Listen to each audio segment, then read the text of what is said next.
Oh, There we go. Oh man, do you carry the very belt cool, everywhere you go? dude. What do you think the champ does? All right. I appreciate that about you. I love that. Bro, can you hear me okay? This is a new I studio, can new hear you very technology. well, man. All How right, you feeling? awesome. Dude, I'm good, man. This is episode 2 in the new studio, and just trying to keep the caliber of guests up here. So Yeah, I appreciate I you like jumping on, the man. video, man. It looks nice. Listen, brother, I've been wanting you to come in studio, but I know you're a busy guy. So whenever you're ready, make your way. Make your way in here. We'll make that happen soon, Uh, ASAP. are you? So do you train? Am I wrong? Do you train with Longo and Sarah, like up there in North Jersey, or? Yeah, yeah. So I train with those guys up here. So makes it a little bit tough for me to go everywhere, right? Because I got to be in town for training camp. But we'll make something happen. All right, my man. Can you try to turn your phone sideways? Is that doable so we can fill that screen up? Let's see if that looks better. Just want to make sure people see that belt a little clearer. There you go. Now we're A talking. bit better. Yeah. See, now I can read it. So I gave a little preview, about having you on, and I kind of broke down your background a little bit already. But you're kind of storming through the sport, right? Because you're putting Yep. in a small amount of fights, you've put on a big enough show that your name's out there, that people are recognizing you quickly. Is that kind of how you feel it's been going? Yeah, 100%. I mean, am I where, I want to be, or am I where, I think my skill level, shows I should be? Not yet, but I think that's what I got to do next. I got to just show everybody, now people are talking and saying, maybe that kid does deserve that chance. After my next fight, after the one after that, they're going to be saying, not only should we have given that kid a chance, but yeah, that kid's one of the best in the world. So obviously we see the UFC calling up a lot of the CFFC guys, even Yeah. even with a small amount of fights or whatever. Do you want to have an extra fight? Do you know what I mean? Like, do you want to kind of keep this gold going for a little bit before you get that call, so that way you feel more ready, or you're good and ready to I go? Man, look. At the end of the day, I'm ready right now. All right, yeah, You know what I mean? I'm ready to go right now. I mean, look. At the end of the day, when you're sparring with the caliber of guys that you're sparring with at this gym, you're working with the caliber of guys that you're working with at this gym. If you're one of the best in the world and you're competing with the best in the world, training with the best in the world, why not fight the best in the world? That's where I'm at right now, yeah. man. So UFC can call me tomorrow, dude. I'll drop to 125 pounds. I'll be right there. I'll be in that opponent's face, and I'll get my hand raised at the end of that. My man, I love that. Which guys are you training with mostly up there? Are you training with Aljamain? Yeah, Aljo, Marab. I mean, we got guys like Steve Lee in the mix. You guys don't even know who are studs. Steve Lee, Anthony DeLemme, Dennis Bazukia, who you probably know who's on his way up. Yeah, we got, man, just a whole cast of guys that are so good, and those are just the fighters, man. That's not even including the jiu-jitsu phenoms that you have over at Sarah's that push us every day. So it's it's tough work, but dude, it's the best training you can get. Love it. So I heard, I don't know if it's official, but is your next fight booked already? We do have a fight booked. I Okay. don't know if I'm allowed to say anything because they haven't announced it yet. But if you throw the name out there, I might not say no. But I Uh, don't know if I'm technically allowed to announce it yet. Damn, I feel like we're too close in proximity. I don't know what you know about the show, but we're very close in proximity with somebody that might not be too happy if I put it out there ahead of time. Okay. Well, But look, I know it was on MMA Junkie. I know. Yeah, I know they put it yesterday on MMA CFFC Junkie. 101. oh, they okay. All right, so we can at least say, so you're not on the Tampa card, but you're headlining the next card, 101. Headline card. My man, that's awesome. Good for you. Yep.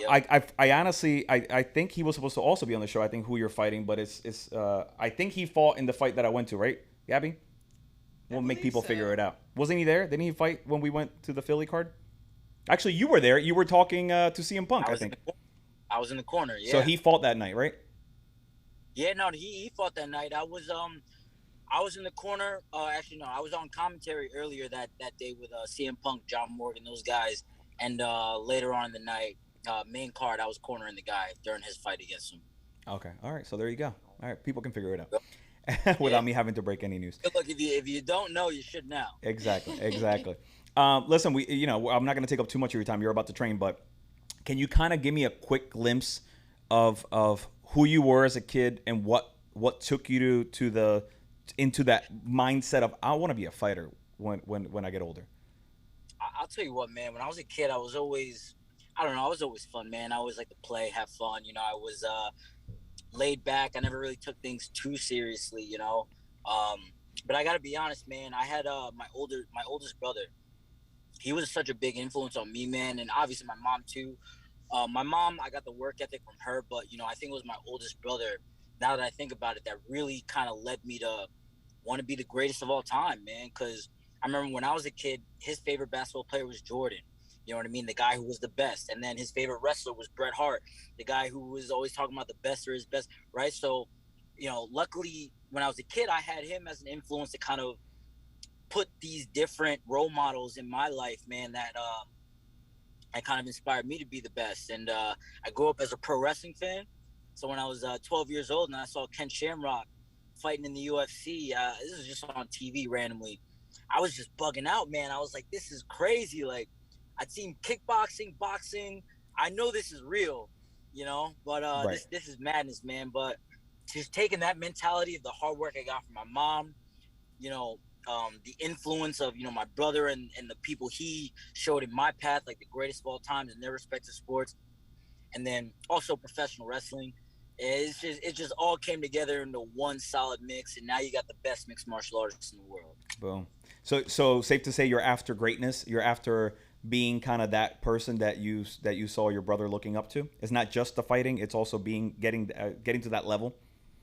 Yeah, I mean, look, at the end of the day, right? My goal could just be to get into the UFC.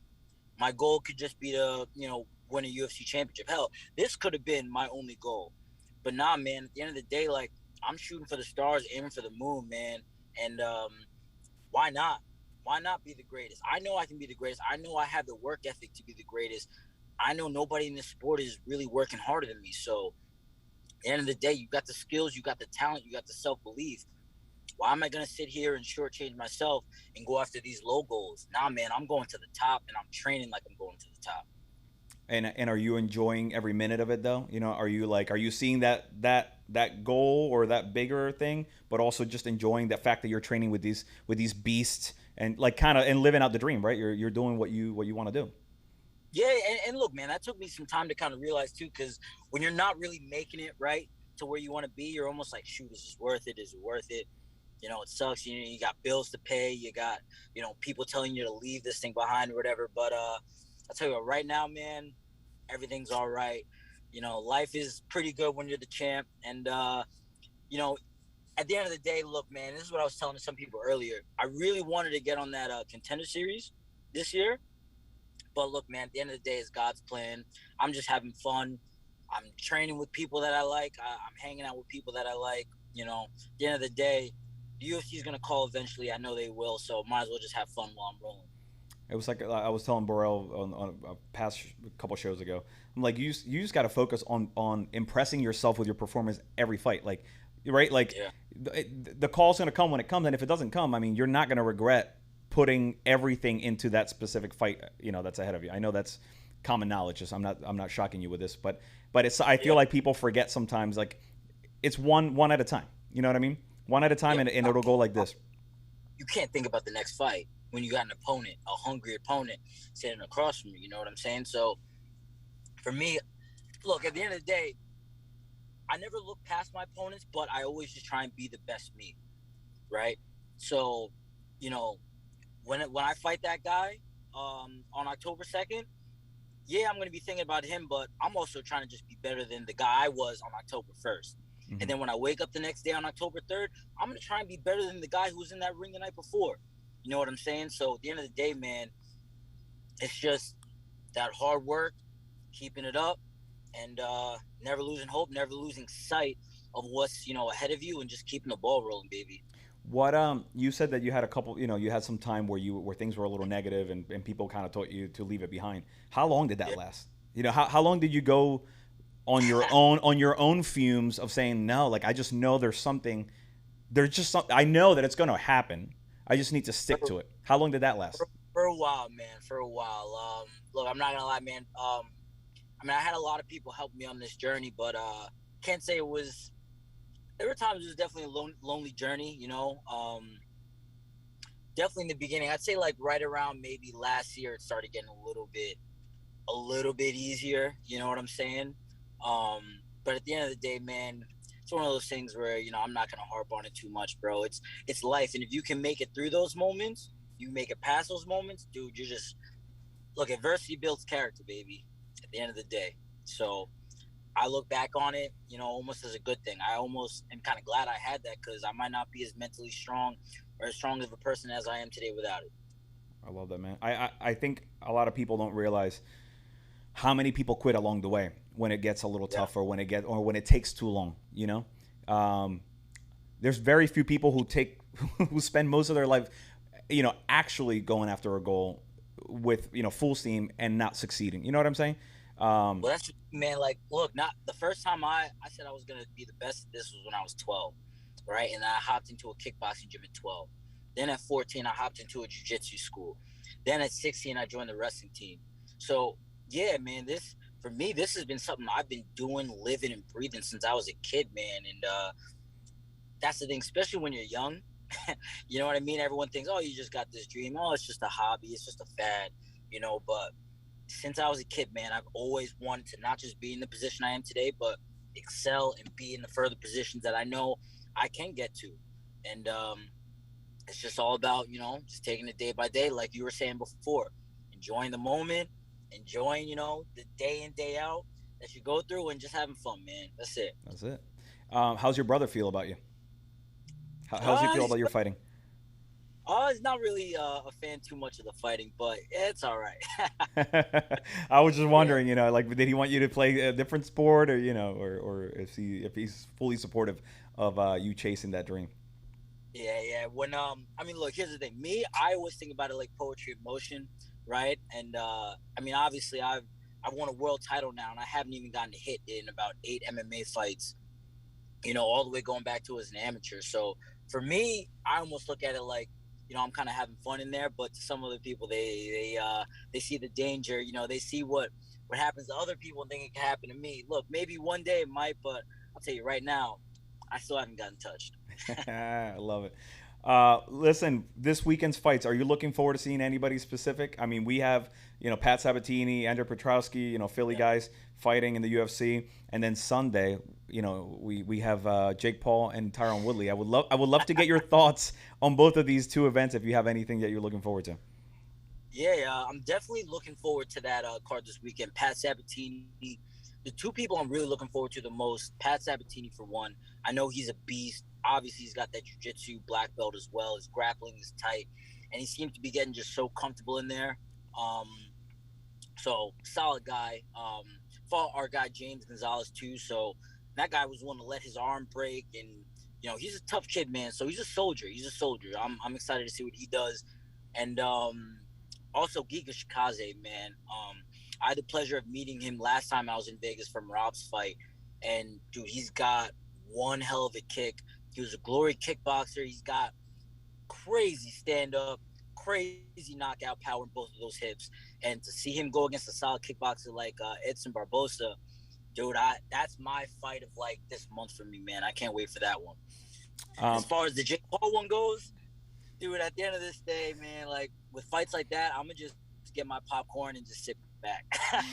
You know what I mean? Like, for sure. what am And I can't hate on the guy. You know what I'm no, saying? What am I gonna hate on Jake Paul? Like, you know what I mean? Guy's making money. He's making more money than I'm making, and a lot of other MMA fighters are making. So I feel like if I were to just be talking trash on him, it would just be coming out of a place of jealousy more so than actually believe in that. I sincerely believe that the money he's creating for these type of events is going to benefit all you guys, because the amount of eyeballs, the amount of attention on how much fighters should get paid or how much they can get paid, I think it trickles down, man. I think it goes across the different, the UFC and the regional. It will slowly, I think, make an impact. So people can talk all the shit that they want, but in reality, the guy's doing something positive for the sport, even though it's not the same sport. Let's call it what it is, right? Uh, It's but now, look, providing entertainment, and that's what he wants to do at most. So yeah, yeah. whatever. Uh, Kudos to him. can you give me two quick picks? Give me the Barboza. Give me a pick there, and then give me a pick on the Woodley fight. Barboza, Shikaze. Shoot, man, you're really making me pick on the spot like this, man. I love both of these guys, but I'm gonna have to go with Giga, man. I love Barbosa. He's a great fighter, super tough, solid kickboxing. To be honest, like there's a part of me that is thinking, man, you're gonna be wrong. In Barbosa, he's tough. He's a veteran. He's been in the mix for a while. But look, man, that guy Giga is tough. He's fresh. You know, when you put the miles in your body Barbosa's has, you know, at some point, man, it might have to start going down. And Giga Shikaze, man, he's on a roll right now, so I'm going with him. As far as the other boxing fight we got this weekend, Tyron Woodley, Jake Paul. Look, man, I know some people who have actually trained at that gym, at Mayweather's gym, and seen Jake Paul work. He ain't bad. They say he ain't bad. So That's what I hear. At the end of the day, man, this ain't MMA. This is boxing. Tyrone might think it could be easy. He might have the power, but I'm picking Jake Paul to win off the skill, off the grit, and I can't even believe I'm saying this. I'm disgusted with myself. I'm disgusted with you too, bro. I'm just look. I hope I'm wrong. I look. I want to be wrong, but the thing is, I don't. The sad thing is, I don't disagree with you, man. I feel like you nailed it, and it's just unbelievable that this is what like the general consensus is exactly what you just said. You know. Look, at the end of the day, though, it makes sense, man. Like, and this is what people notice too with the Floyd Mayweather Conor fight. You say the word fight, and all of a sudden people think it's this contested thing. Nah, man, these are different sports, right? Yeah. Like if it's an MMA fight, oh, we got a different answer. If it's a boxing fight, we got a different answer. Bro, so you got to take that into can you imagine if in like 5 years we're all calling Jake Paul like the greatest boxer at the moment, like in general as an actual boxer? Can you imagine if that happens? Come on, man. That's like saying, what if the zombie apocalypse happens tomorrow? We're gonna roll back on this tape at some point. No. Well, hey, listen, we'll see. By the way, funny enough, of course, Jake Paul and his brother moved to like my current hometown in Puerto Rico. I'm from Puerto Rico, and we have a house where they train in Dorado. Which like it's so bizarre that now he goes and fights, and that's his like where he's fighting out of. I'm like, what the? They're like taking over all the shit that I like. Boxing, my hometown. It's like, what is happening? This fucking weird world. Well, you got to be a fan of him. You got to get the Jake Paul, Logan Paul shirts, no? All right. Listen. All right. Now I'm going to have to. I'm going to get you one too, though. Oh, man.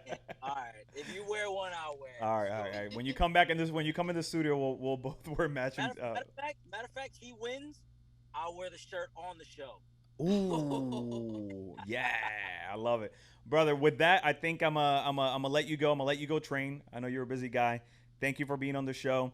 Tell your buddies up there. We'd love to have them on. We're just a young show trying to grow. So anybody like the Aljos or whatever, would definitely help to boost us a little bit. So, plus we'd get to have a fun conversation with them as well. So please share as much as you can. I would appreciate it. Am I not big enough for you now? What's that? Am I not big enough? No, you're big enough for this episode, but I got to do another episode next week again. I need more people. I'm messing with you, bro. I'm messing with you. I'll talk to those guys, and I'll try and get down there myself, too. My man. Awesome, brother. I'll be waiting for you. All right. Take care, man. See ya. Take care.